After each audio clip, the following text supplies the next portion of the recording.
Hi, I'm Chris Kepler, and welcome to Does This Happen to You? I'm an actor, voice actor, audiobook narrator, and writer. I love reading, pondering, and sharing humorous stories about the freakish things that happen in everyday life. That's why this podcast features funny stories from fantastic writers about our daily aberrations, a micro audiobook about life and befuddlement just for you.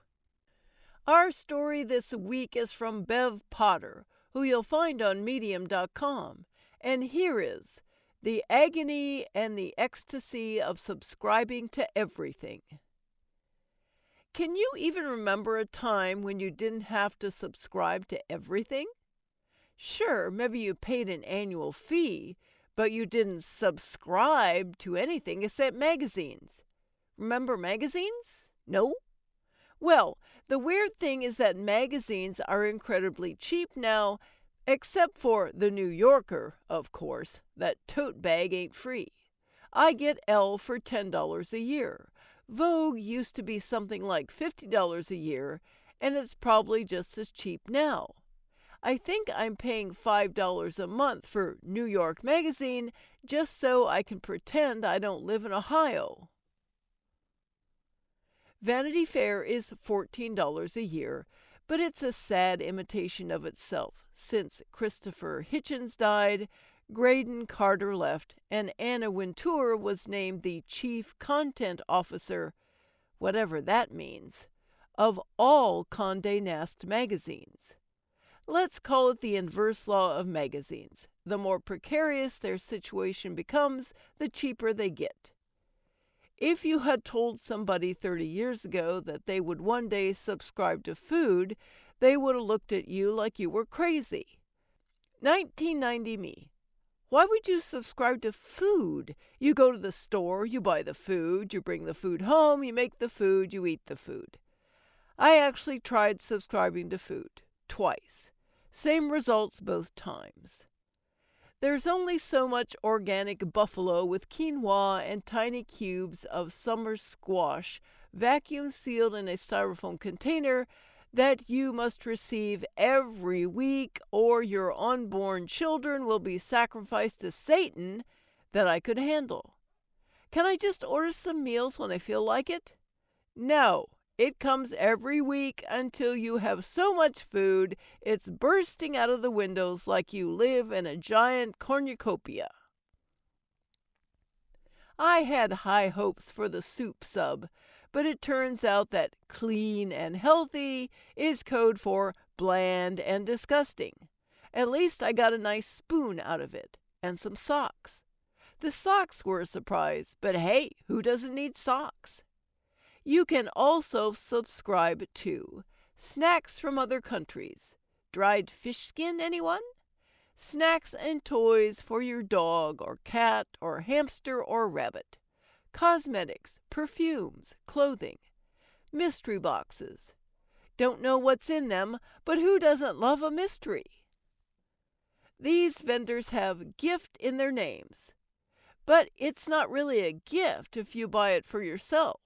Is it? And yet it feels like a gift, and that's the hook.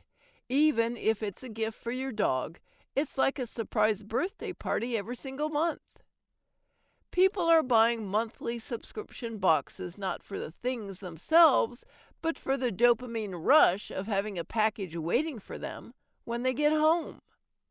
Sure, you're paying a premium, but how can you put a price on 5 minutes of happiness?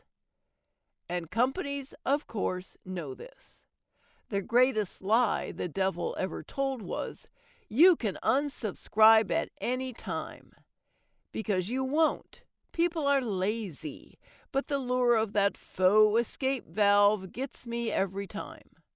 I'll just try it. It's free for 30 days. If I don't use it, I'll unsubscribe. Sure you will. And therefore end up paying more than you would have had you not subscribed, and possibly much, much more as the months tick by and you ignore the money leaking from your bank account like the air from an inflatable pool toy that the dog was playing with. I would love to be able to afford a subscription to Blue Apron.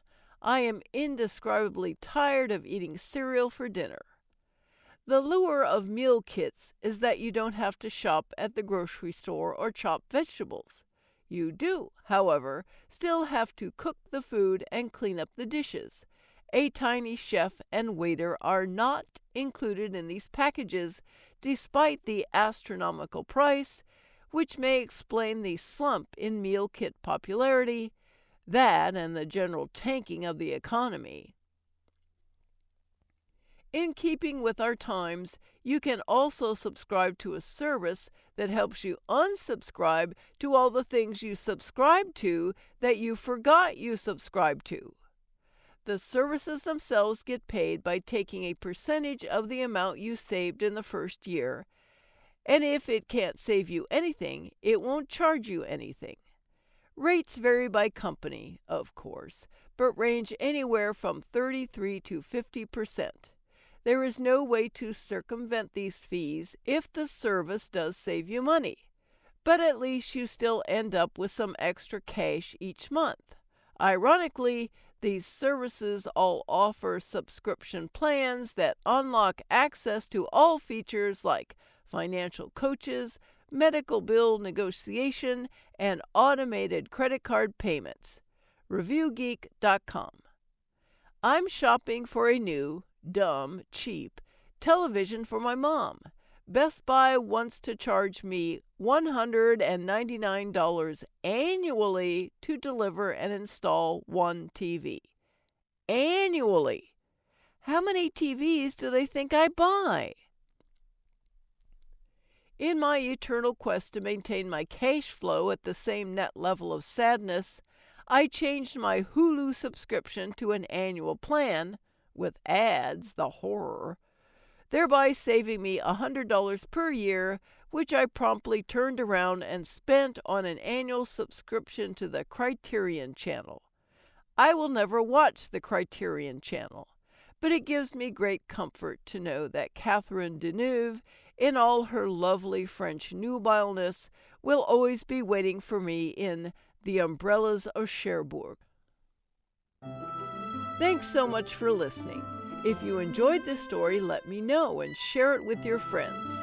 Follow me at Chris Narrates on Twitter or Chris K. Kepler on Facebook, or check out my website, chriskepler.com.